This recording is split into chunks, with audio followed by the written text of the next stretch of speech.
Hello everyone. ಬರೋಬ್ಬರಿ 30,000 ಉಚಿತ ವಿದ್ಯಾರ್ಥಿ ವೇತನಕ್ಕೆ ಅರ್ಜಿಯನ್ನು ಆಹ್ವಾನ ಮಾಡಲಾಗ್ತಾ ಇದೆ. ಹಾಗಾದರೆ ಯಾವೆಲ್ಲ ವಿದ್ಯಾರ್ಥಿಗಳು ಈ ಒಂದು 30,000 ರೂಪಾಯಿಗಳ ವಿದ್ಯಾರ್ಥಿ ವೇತನಕ್ಕೆ ಅರ್ಜಿಯನ್ನು ಹಾಕಬಹುದು? ಏನೆಲ್ಲ ಮಾನದಂಡಗಳು ಇರಬೇಕು ಮತ್ತು ಯಾವ ಒಂದು ಸ್ಕಾಲರ್ಶಿಪ್ ಇದು, ಯಾವ ಒಂದು ಫೌಂಡೇಶನ್ನಿಂದ ಈ ಒಂದು ವಿದ್ಯಾರ್ಥಿ ವೇತನ ಅನ್ನುವಂಥದ್ದು ಸಿಗ್ತಾ ಇದೆ, ಯಾವ ರೀತಿಯಾಗಿ ಇದಕ್ಕೆ ಅಪ್ಲಿಕೇಶನನ್ನು ಹಾಕಬೇಕು ಮತ್ತು ಕೊನೆಯ ದಿನಾಂಕ ಯಾವುದು, ಏನೆಲ್ಲ ದಾಖಲೆಗಳು ಬೇಕು, ಪ್ರತಿಯೊಂದು ಇನ್ಫಾರ್ಮೇಷನನ್ನು ಈ ಒಂದು ವಿಡಿಯೋದೊಳಗಡೆನೆ ಕೊಡ್ತೀನಿ. ಅದಕ್ಕೋಸ್ಕರ ಎಲ್ಲಿಯೂ ಕೂಡ ಸ್ಕಿಪ್ ಮಾಡ್ದಲೇ ಈ ಒಂದು ವಿಡಿಯೋನ ನೋಡಿ. ಅದಕ್ಕೂ ಮುಂಚೆ ನೀವೇನಾದರೂ ನನ್ನ ಚಾನಲ್ಗೆ ಇನ್ನೂ ಸಬ್ಸ್ಕ್ರೈಬ್ ಮಾಡ್ಕೊಳ್ದಲೇ ವಿಡಿಯೋನ ನೋಡ್ತಾ ಇದ್ದೀರಾ ಅಂತ ಅಂದರೆ ದಯವಿಟ್ಟು ಹೋಗಿ ನನ್ನ ಚಾನಲ್ಗೆ ಸಬ್ಸ್ಕ್ರೈಬ್ ಮಾಡ್ಕೊಳ್ಳಿ. ಯಾಕೆ ಅಂತ ಅಂದರೆ ಇದೇ ಒಂದು ಚಾನಲ್ ಒಳಗಡೆ ಇನ್ನೂ ಅನೇಕ ಸ್ಕಾಲರ್ಶಿಪ್ಗಳ ಮಾಹಿತಿಗಳನ್ನು ನೀಡಲಾಗಿದೆ. ಇನ್ನು ಈ ಒಂದು 30,000 ರೂಪಾಯಿಗಳ ಸ್ಕಾಲರ್ಶಿಪ್ಪನ್ನು ಕೊಡ್ತಿರೋ ಅಂತಹ ಒಂದು ಫೌಂಡೇಶನ್ ಯಾವುದು ಅಂದರೆ ಆ್ಯಪ್ ಇನ್ವೆಂಟಿವ್ ಅನ್ನುವಂತಹ ಫೌಂಡೇಶನ್ ವಿದ್ಯಾರ್ಥಿಗಳಿಗೆ 30,000 ರೂಪಾಯಿಗಳ ಸ್ಕಾಲರ್ಶಿಪ್ಪನ್ನು ಕೊಡ್ತಾ ಇದೆ. ಇಲ್ಲಿ ಯಾವುದೇ ರೀತಿಯಾದಂತಹ ಮೀಸಲಾತಿ ಆಗಿರಲಿ, ಇದೇ ವರ್ಗಕ್ಕೆ ಸೇರಿರುವಂತಹ ವಿದ್ಯಾರ್ಥಿಗಳಿಗೆ ಮಾತ್ರ ಈ ಒಂದು 30,000 ಅನ್ನುವಂಥದ್ದು ಇಲ್ಲ, ಎಲ್ರಿಗೂ ಕೂಡ ಸಿಗುತ್ತೆ. ಹಾಗಾದರೆ ಯಾರೆಲ್ಲ ಈ ಒಂದು 30,000 ರೂಪಾಯಿಗಳನ್ನು ಪಡೆಯಬಹುದು ಅದೆಲ್ಲ ಕೂಡ ನೋಡೋಣ. ಅದಕ್ಕೂ ಮುಂಚೆ ಈ ಒಂದು ಆ್ಯಪ್ ಇನ್ವೆಂಟಿವ್ ಫೌಂಡೇಶನ್ ಬಗ್ಗೆ ಹೇಳೋದಾದರೆ, ಈ ಫೌಂಡೇಶನ್ ಡಿಸೆಂಬರ್ 2023 ಪ್ರಾರಂಭ ಆಗುತ್ತೆ. ಈ ಒಂದು ಇಂಡಿಯಾದ್ಯಂತ ವಿಶೇಷವಾಗಿ ಗ್ರಾಮೀಣ ಮತ್ತು ಹಿಂದುಳಿದ ಪ್ರದೇಶಗಳಲ್ಲಿ ನಿರ್ಣಾಯಕ ಸಾಮಾಜಿಕ ಸಮಸ್ಯೆಗಳನ್ನು ಪರಿಹಾರ ಮಾಡೋದಕ್ಕೋಸ್ಕರ ಈ ಒಂದು ಫೌಂಡೇಶನ್ ಬದ್ಧವಾಗಿರುವಂಥದ್ದು.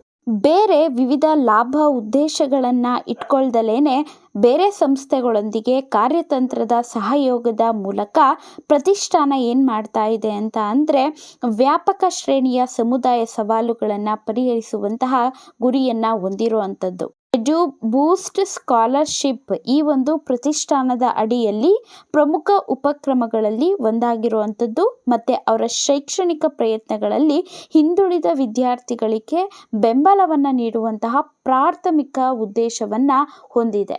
ಈ ಒಂದು ಫೌಂಡೇಶನ್ನಿಂದ ಆಗುವಂತಹ ಪ್ರಯೋಜನಗಳು, ಅದು ಕೂಡ ಈ ಒಂದು ಸ್ಕಾಲರ್ಶಿಪ್ಗೆ ಅಪ್ಲೈ ಮಾಡೋದ್ರಿಂದ ಸಿಗುವಂತಹ ಪ್ರಯೋಜನಗಳೇನು ಅಂತಂದರೆ, ಅರ್ಹ ವಿದ್ಯಾರ್ಥಿಗಳು ಯಾರ್ಯಾರೆಲ್ಲ ಇದ್ದಾರೆ ತಮ್ಮ ಶೈಕ್ಷಣಿಕ ವೆಚ್ಚವನ್ನು ಬೆಂಬಲಿಸೋದಕ್ಕೋಸ್ಕರ 30,000 ರೂಪಾಯಿಗಳನ್ನು ಒಂದು ಬಾರಿ ವಿದ್ಯಾರ್ಥಿ ವೇತನವನ್ನು ಪಡೀತಾರೆ.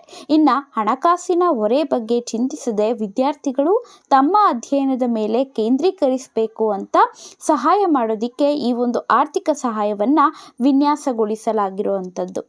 ಈ ಒಂದು ಸ್ಕಾಲರ್ಶಿಪ್ಗೆ ಅಪ್ಲೈ ಮಾಡ್ತಾ ಇದ್ದೀರಾ ಅಂತಂದರೆ ಕೆಲವೊಂದು ದಾಖಲೆಗಳು ಇರಲೇಬೇಕು. ಹಾಗಾದರೆ ಆ ದಾಖಲೆಗಳು ಯಾವ್ಯಾವು? ಪಾಸ್ಪೋರ್ಟ್ ಗಾತ್ರದ ಭಾವಚಿತ್ರ ಬೇಕಾಗುತ್ತೆ, ಮತ್ತು ಪ್ರವೇಶ ಪತ್ರ ಇರಬೇಕು, 12ನೇ ತರಗತಿಯ ಅಂಕಪಟ್ಟಿ, ಶೈಕ್ಷಣಿಕ ವೆಚ್ಚಗಳ ರಸೀದಿಗಳು, ಆದಾಯ ಪ್ರಮಾಣ ಪತ್ರ, ಆಧಾರ್ ಕಾರ್ಡ್, ಬ್ಯಾಂಕ್ ಪಾಸ್ಬುಕ್, ಮತ್ತು ಒಂದು ವೇಳೆ ಯಾರಾದರೂ ಅಂಗವಿಕಲರು ಇದ್ದರೆ ಅಂಗವೈಕಲ್ಯ ಪ್ರಮಾಣ ಪತ್ರ. ಇಷ್ಟು ಕೂಡ ದಾಖಲೆಗಳು ಬೇಕಾಗುತ್ತೆ. ಇದರೊಳಗಡೆ ಅಂಗವೈಕಲ್ಯ ಪ್ರಮಾಣ ಪತ್ರ ಯಾರು ಅಂಗವಿಕಲರಾಗಿರ್ತಾರೆ ಅವರಿಗೆ ಮಾತ್ರ ಅನ್ವಯಿಸುವಂಥದ್ದು.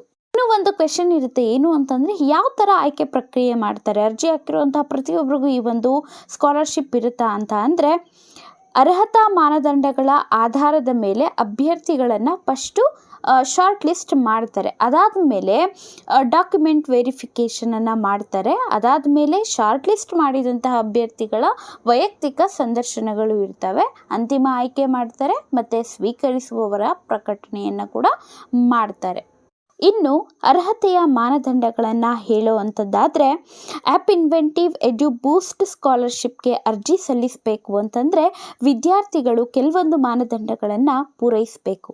ಅದೇನು ಅಂತಂದರೆ BTech, ಅದು CSEಯಲ್ಲಾಗಿರಲಿ, ITಯಲ್ಲಾಗಿರಲಿ, ECEಯಲ್ಲಾಗಿರಲಿ ಅಥವಾ BCA ಇಂತಹ ಕೋರ್ಸ್ಗಳಿಗೆ ದಾಖಲಾದಂತಹ ಮೊದಲ ವರ್ಷದ ವಿದ್ಯಾರ್ಥಿ ಯಾರಿರ್ತಾರೆ ಅವರು ಅಪ್ಲೈಯನ್ನು ಮಾಡಬಹುದಾಗಿರುತ್ತೆ.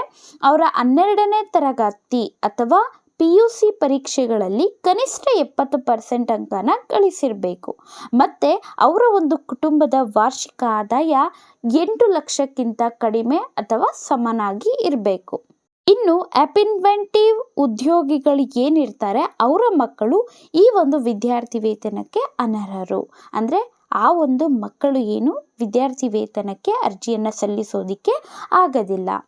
ಇನ್ನು ಯಾವ ರೀತಿಯಾಗಿ ಅಪ್ಲಿಕೇಶನನ್ನು ಹಾಕಬಹುದು ಅಂತ ಅಂದರೆ, ಇನ್ನು ಯಾರೆಲ್ಲ ಆಸಕ್ತ ವಿದ್ಯಾರ್ಥಿಗಳಿದ್ದಾರೆ ಅವರು ಆನ್ಲೈನಲ್ಲಿ ಆಗಿರಲಿ ಅಥವಾ ಆಫ್ಲೈನಲ್ಲಿ ಆಗಿರಲಿ ಈ ಒಂದು ವಿದ್ಯಾರ್ಥಿ ವೇತನಕ್ಕಾಗಿ ಅರ್ಜಿಯನ್ನು ಸಲ್ಲಿಸಬಹುದು. ಇನ್ನು ಆನ್ಲೈನಲ್ಲಿ ಅರ್ಜಿ ಹಾಕೋದಾದರೆ ಇದರದ್ದೇ ಒಂದು ಪೋರ್ಟಲ್ ಇರುತ್ತೆ, ಅದರೊಳಗಡೆ ರಿಜಿಸ್ಟರ್ ಆಗಬೇಕು ಅಥವಾ ಲಾಗಿನ್ನನ್ನು ಮಾಡಬೇಕು. ಅದಾದ ನಂತರ ಆ್ಯಪ್ ಇನ್ವೆಂಟಿವ್ ಎಡ್ಯು ಬೂಸ್ಟ್ ಸ್ಕಾಲರ್ಶಿಪ್ ಪುಟ ಇರುತ್ತೆ, ಅದಕ್ಕೆ ನ್ಯಾವಿಗೇಟ್ ಮಾಡಬೇಕು. ಅದಾದ ಮೇಲೆ ಮಾರ್ಗಸೂಚಿಗಳಿರ್ತವೆ, ಅವನ್ನ ಕರೆಕ್ಟಾಗಿ ಓದ್ಬಿಟ್ಟು ಅದಾದ ಮೇಲೆ ಅಪ್ಲಿಕೇಶನನ್ನು ಪ್ರಾರಂಭಿಸಬೇಕು. ಅಂದರೆ ಅಲ್ಲಿ ಒಂದು ಬಟನ್ ಇರುತ್ತೆ, ಅದನ್ನು ಕ್ಲಿಕ್ ಮಾಡಬೇಕು. ಅದಾದ ನಂತರ ಆನ್ಲೈನ್ ಫಾರ್ಮ್ ಒಳಗಡೆ ಏನೇನೆಲ್ಲ ವಿವರಗಳನ್ನು ಭರ್ತಿ ಮಾಡೋದಕ್ಕೆ ಹೇಳಿರ್ತಾರೆ ಅವುಗಳನ್ನ ಭರ್ತಿ ಮಾಡಬೇಕು ಮತ್ತು ಬೇಕಾಗಿರುವಂತಹ ದಾಖಲೆಗಳನ್ನು ಅಪ್ಲೋಡ್ ಮಾಡಬೇಕಾಗಿ ಇರುತ್ತೆ. ಅದಾದಮೇಲೆ ಸಬ್ಮಿಟ್ ಬಟನ್ ಇರುತ್ತೆ, ಅದನ್ನು ಕ್ಲಿಕ್ ಮಾಡೋದ್ರ ಮೂಲಕ ನಿಮ್ಮ ಒಂದು ಅಪ್ಲಿಕೇಶನ್ ಪ್ರಕ್ರಿಯೆಯನ್ನು ಪೂರ್ಣಗೊಳಿಸಬಹುದು. ಆಫ್ಲೈನಲ್ಲಿ ಅರ್ಜಿ ಹಾಕಬೇಕು ಅಂತಂದರೆ ನಿಮಗೆ ಒಂದು ಲಿಂಕ್ ಸಿಗುತ್ತೆ. ಈ ಒಂದು ಸ್ಕಾಲರ್ಶಿಪ್ ಕುರಿತಾಗಿ ಅದನ್ನು ಡೌನ್ಲೋಡ್ ಮಾಡ್ಕೊಂಡು ಏನು ಮಾಡ್ಬೋದು ಅಂತಂದರೆ, ಫಾರ್ಮ್ ಇರುತ್ತೆ ಅದನ್ನು ಭರ್ತಿ ಮಾಡಿಬಿಟ್ಟು ನೀವು ಒಂದು ವರ್ಕ್ ಹಬ್ ಇರುತ್ತೆ ಅದಕ್ಕೆ ರಿಲೇಟೆಡ್ ಇರುವಂಥದ್ದು ಅಡ್ರೆಸ್ ಬೇಕಾಗಿದ್ದರೆ ನಾನು ಕಮೆಂಟಲ್ಲಿ ಕೊಡ್ತೀನಿ, ಅದಕ್ಕೆ ನೀವು ಕಳಿಸ್ಬೇಕಾಗಿರುತ್ತೆ. ಇನ್ನು ಪ್ರಮುಖ ದಿನಾಂಕ ಅನ್ನೋವಂಥದ್ದಾದರೆ ಯಾವತ್ತು ಈ ಒಂದು ಅರ್ಜಿಯನ್ನು ಸಲ್ಲಿಸೋದಕ್ಕೆ ಕೊನೆಯ ದಿನಾಂಕ ಅಂತಂದರೆ ಸೆಪ್ಟೆಂಬರ್ 30, 2024. ಇನ್ನು ಹಣಕಾಸಿನ ನೆರವು ನೀಡುವಂತಹ ಮೂಲಕ ಆ್ಯಪ್ ಇನ್ವೆಂಟಿವ್ ಎಡ್ಯು ಬೂಸ್ಟ್ ಸ್ಕಾಲರ್ಶಿಪ್ ಅರ್ಹ ವಿದ್ಯಾರ್ಥಿಗಳು ತಮ್ಮ ಶೈಕ್ಷಣಿಕ ಪ್ರಯಾಣದಲ್ಲಿ ಉತ್ತಮ ಸಾಧನೆಯನ್ನು ಮಾಡೋದಕ್ಕೆ ಮತ್ತು ಉನ್ನತ ಶಿಕ್ಷಣದೊಂದಿಗೆ ಆಗಾಗ್ಗೆ ಬರುವಂತಹ ಆರ್ಥಿಕ ಒತ್ತಡವನ್ನು ನಿವಾರಿಸೋದಕ್ಕೆ ಒಂದು ಮಾರ್ಗವನ್ನು ರಚಿಸುವ ಗುರಿಯನ್ನು ಹೊಂದಿದೆ. ಹಾಗಾಗಿ ನಿಮ್ಮ ಶೈಕ್ಷಣಿಕ ಗುರಿಗಳಿಗಾಗಿ ಹಣವನ್ನು ಪಡೆಯೋದಕ್ಕೆ ಈ ಒಂದು ಬೃಹತ್ ಅವಕಾಶವನ್ನು ಕಳೆದುಕೊಳ್ಬೇಡಿ ಯಾರು ಕೂಡ. ಮತ್ತು ಈ ಥರ ಉತ್ತಮವಾದಂತಹ ಮಾಹಿತಿಯನ್ನು ಹೊಂದಿರುವಂತಹ ಈ ವಿಡಿಯೋನ ನಿಮ್ಮೆಲ್ಲ ಸ್ನೇಹಿತರಿಗೂ ಕೂಡ ಶೇರ್ ಮಾಡಿ.